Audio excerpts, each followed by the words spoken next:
Hello people of YouTube, I am the Grim Reaper. What I'm gonna do the second part to look at the new Japanese tech tree in the update 8.10. So as last time I left off with the Type 3 Chinu. I didn't really need to do the Type 3 Chinu Kai. So I'm now on the Type 4 Chi 2. And as you can see, this is doesn't look much different really from the rest. It's just the same idea of the tank, flat front, but it has a hull armour and a turret armour of 75mm. Obviously it'll be harder in the gun mantle because there'll be more armour, but that's got a nice flat edge. That'll get easily penned by anything at tier 6. It's got 820 hit points, so it can probably take 2 KV-1S shots with 122mm on, but lower glaciers are easily going to be penetrated. Side of its armour is 35, what's terrible, its rear is 35, that's terrible. Its turret armour is 50 on the side, and its turret armour is 50 at the back. So it's just terrible because it's going to be all square.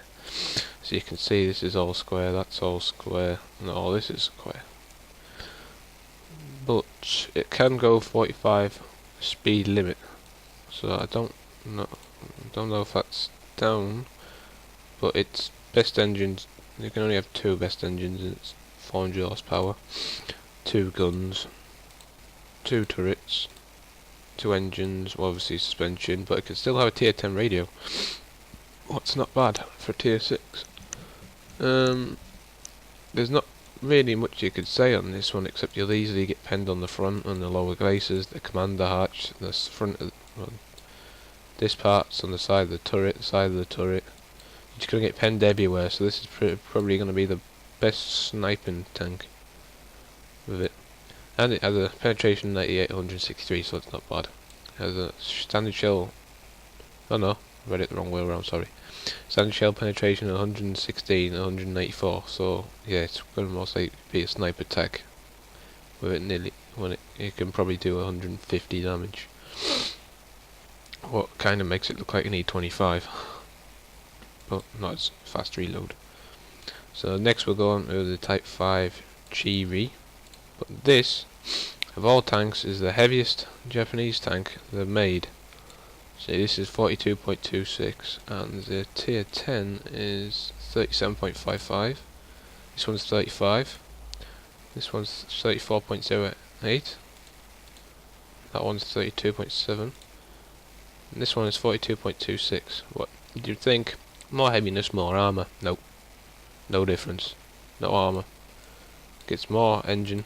It gets more engine power. It can have 3 sets of guns, but the first one's an auto. The last one's an auto loader. But it's still, why would you put a tier 6 gun on a tier 7 tank? Usually tanks get a gun above their tier, so that it should really have a tier 8 gun. But nope, the Japanese are like no. So with it getting an autoloader, what the hell is that? I haven't actually noticed that. Stupid little turret. But yeah, this same armour, it's going to be crap. It's going to easily be penetrated because it's now square. This is easily going to be penetrated. The turret's easily going to be penetrated. Not the gun mantle. The command hatch is going to be shot. This stupid turret on the side is probably going to be shot. Side of the turret and the rear. But it still gets that tier 10 radio. What's good for it? With a 550 horsepower engine. And a turret will turn 36 degrees per second and 34 degrees per second on the bottom, so it can't really be circled.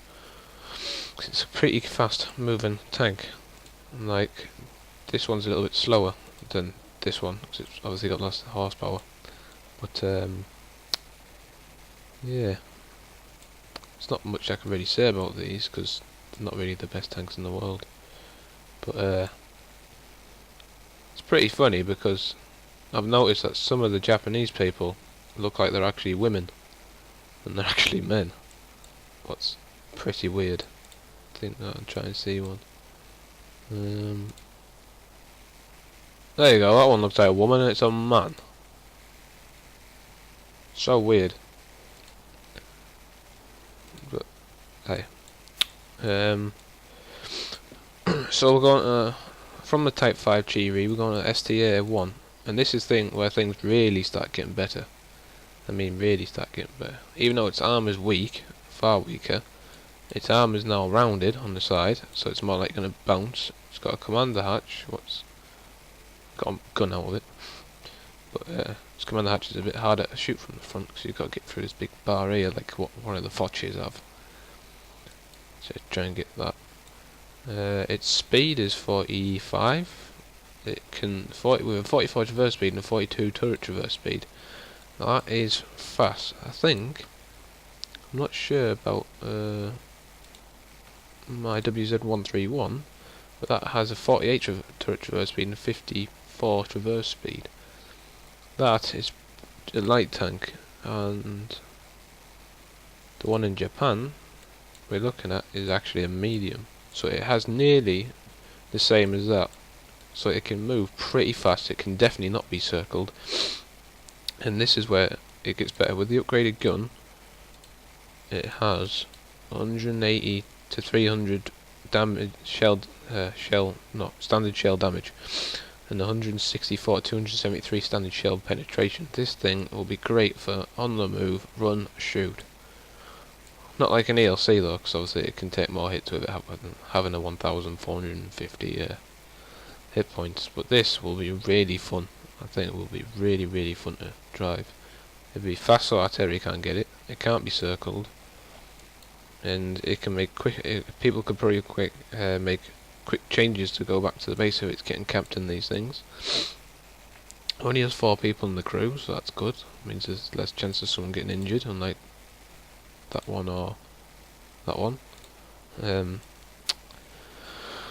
But yeah, it looks like it's going to be an awesome tank. If I look here, now get this onigiri, well, it's probably just sushi stuff, and you can have the same as the other. What? Is there anything different? You can have yourself a vertical stabilizer Mark 1. Medium caliber, just normal stuff for a normal gun. Unlike the auto loader, probably won't get. Is it that one the auto loader? Was it that one? That's the auto loader. That one won't get a. Oh, it does. That's an auto loader and that's one of them. Wow. Medium caliber tank gun rammer. That's awesome. But, right, we're going to Type 61 now. What really is that there going into that? That is just the same picture as that basically when you get it started, because it's got. Oh, really? Do I have to purchase the stock gun? It's a bit stupid. But basically, there you go. It's that again. But now with an upgraded gun. Turret first might help. An upgraded turret and gun, so it has more armor. Yeah, it has 10mm more armor on the front of its hull. And the same turret armor, but with a better gun. It has now 194 to 323 standard shell penetration, which is really good. With its standard shell damage of 293 to 488, this is when these tanks start giving the kick back to other people, instead of other tanks giving it to them. So this is more rounded, as you can see. It's going to be hard to get there. Gonna be hard. You can see the pen on the low cases. You can get on the gun mantle. But this now is going to be harder to get because it's more rounded. This back part will be easy to get. It's probably the ammo rack. Rear is easy to get as well. But right, let's move on to the STB-1. Now this looks like a god of all tanks. This turret is never going to be defended from the front because it's just so flat on the side. With it having a turret armor of 132 on the front side and 37 on the rear. 37 on the rear is probably the best part because it's probably its ammo rack as well. But with its gun doing 293 to 488, this is definitely going to give out a kick. It's fast as well with its traverse speed of 52 and its turret traverse speed of 42. It's not gonna get circled in the slightest. No light tanks can circle it. And with its engine power of 750, it's awesome. Still gets the same tier 10 radio. So what I would do is, actually I'll say at the end, with its, now it has a 35 side armor and 25 rear, really bad. But the thing is, the Jagdpanzer E100 is going to go straight through that. He's going to take off 100 of your hit points if he hits any lower glaciers, side or rear. And probably not, the turret might most likely going to bounce. But yeah, there's a 550 signal range and a 410 view range. That's not bad, 410 for tier 10. Its weight is 37.55, so it could become an ideal ramming tank if you put stuff on like the. At the moment I have improved ventilation too, what's probably a good thing to stick on most tanks. If you have a medium spar liner, that'll be good. And a medium caliber tank gun rammer, that'll also be good. Or you can even put the vertical stabilizer Mark 1 on. So either if you want to shoot on the move and hit things, or you want to stop, aim, shoot faster, there you go for a medium caliber tank gun rammer. But yeah, this is really good. Looks like such a really good tank. Its side, and its rear, it's gonna be it's really weak, so it's terrible side and rear armor. But its turret side and front is pretty decent. And now I'm gonna say what I was gonna say with the radio. See, whereabouts can you get the tier 10 radio at the start? No.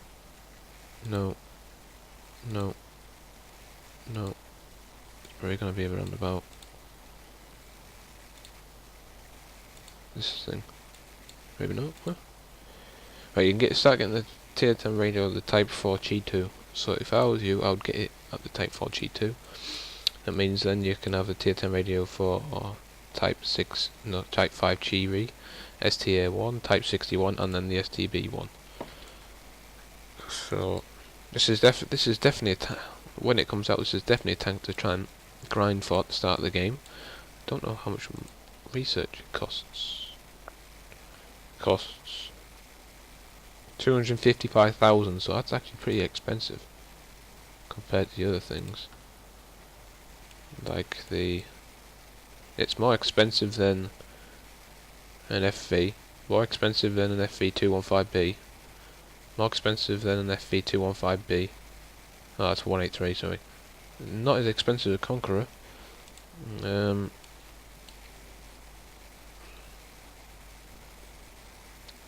expensive than the 121. More expensive than 113. So yeah, it's pretty expensive, but it is a good fun tank.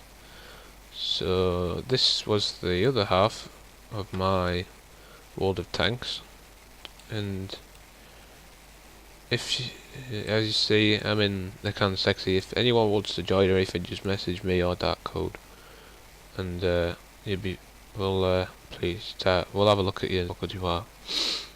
But yeah, this is the part 2 of my Japanese tech tree look at for 8.10, and please rate and subscribe as it would help.